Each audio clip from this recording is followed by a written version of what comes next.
In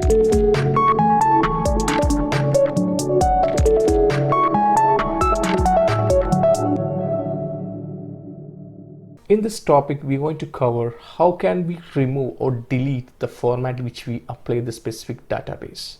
For that, we have few options here. For example, I just want to remove this specific format in this database. So I'm just selecting this complete database and go to Home ribbon. Under Home ribbon, the last category called editing option, you can see one option is called clear, right? Just click on this drop down option. There are multiple sub options here. If I opt for the first options, that's clear all, the content and the format itself completely removed from this spreadsheet. For example, I'm just clicking on it. See, the data has been removed from the specific area where we selected.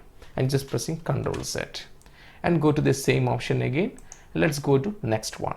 If I click on this, the clear format, that means only the format will get removed, but data will be there. So for example, I'm just clicking on this. See, the complete format which applied has been removed or deleted, but data is sitting there. Just pressing Ctrl Z and again I'm going to the same option here. Let's see third one, the clear content. That means only the content will get removed, but the format will be there. If I click on this, see, the format is stable there, but the content has been removed or deleted, right? And if I go here again, can see the clear comments and clear hyperlinks. These last two options will be covering in upcoming lessons. Okay, so hope you clear this topic. Let's move to the next.